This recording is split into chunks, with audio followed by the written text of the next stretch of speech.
Welcome to a Legendarium episode about the Nephilim, the terrifying titans of the Bible. In this episode, we will learn about the titanic beings that stride in and out of the pages of the Old Testament. Nephilim in the Hebrew Bible are a group of mysterious beings or people of gigantic size and strength who lived both before and after the flood. The Hebrew word Nephilim is sometimes translated as giants, but it can also mean the fallen ones, from the Hebrew word Nephal, which means fallen. Nonetheless, the identity of the Nephilim is debated by biblical scholars. Nephilim are first referenced in the books of Genesis and Numbers and are possibly referred to in Ezekiel. The Nephilim are mentioned just before the flood account in Genesis 6:4, which states, "The Nephilim were on the earth in those days, and also afterward, when the sons of God went into the daughters of humans, who bore children to them. These were the heroes that were of old, warriors of renown." These beings are referred to again in the book of Numbers, which tells of Hebrew spies scouting the promised land of Canaan before Joshua's invasion. Numbers 13:33 reads, "There we saw the Nephilim, and to ourselves we seemed like grasshoppers, and so we seemed to them." So, what are these titanic creatures so great in size that humans appear as grasshoppers next to them? One theory holds that they are the offspring of fallen angels and human women. This is similar to long-standing myths in the ancient Near East and Mediterranean about gods falling in love, or lust, with human women and spawning god-men of superhuman size and strength. In ancient Greek mythology, for example, Zeus fathered the hero Heracles with a human woman named Alcmene. This view was described in the first book of Enoch, a non-canonical Jewish text written around the year 200 BC. While it was very popular during the time of Christ, it ultimately fell out of favor with church fathers and did not make it into the Nicene Bible. In the book of Enoch, a group of lusting angels conspire to sleep with human women against God's will. They beget a race of giants more than 3,000 L or 10,000 feet tall. In their insatiable hunger, the monstrous Nephilim eat all of mankind's food, and when the food runs out, they start eating the men themselves. Not only do the fallen angels, also called Watchers, bring these bloodthirsty giants into the world, but some of the Watchers begin to instruct women in charms and enchantments, how to use roots and plants for sorcery, and how to make jewelry and cosmetics for the beautifying of the eyelids. To the men, the Watchers taught metallurgy and how to fashion swords, knives, shields, and breastplates.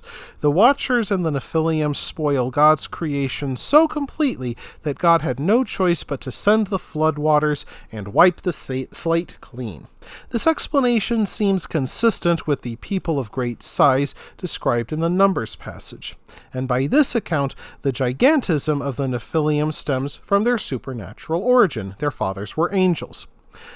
One other passage used to defend this view comes in Jude 1:6, which reads, "And the angels who did not keep their proper domain, but left their own abode, he has reserved in everlasting chains under darkness for the judgment of the great day, as Sodom and Gomorrah and the cities around them in similar manner to these, having given themselves over to immorality and gone after strange flesh, are set forth as an example, suffering the vengeance of eternal fire." This passage seems to imply that some angels did indeed leave their proper station and interfere in human affairs. However, can angels, or demons, as purely spiritual beings, physically reproduce with humans? A less supernatural view holds that the Nephilim were simply men who fell away from righteousness. Specifically, some Bible scholars have held that the phrase sons of God refers to descendants of Seth, the righteous surviving son of Adam, who held to the righteousness of his father at first. Members of Seth's line are said to have angered God by marrying women from the line of Cain, who of course murdered his brother Abel after the exile from the Garden of Eden.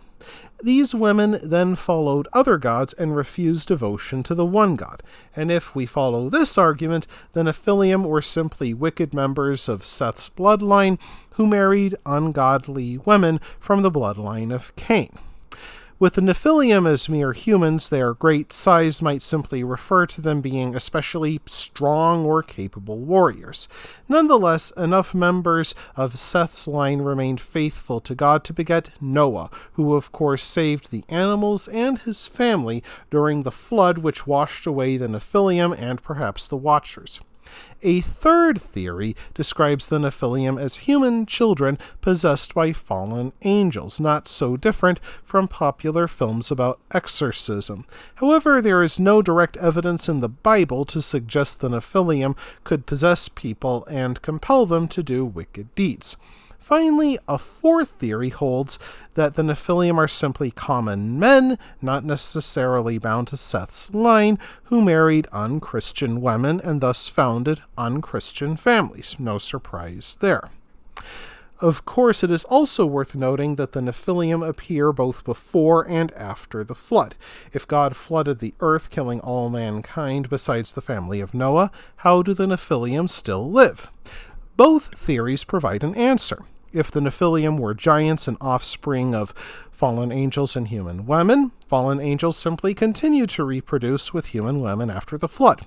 Another answer would be that the sons of God are fallen men, and of course they married ungodly women and begat the Nephilim once again. That wraps things up for this episode of the Legendarium. I hope you enjoyed it. If you did, press like. If you want to see more, press subscribe.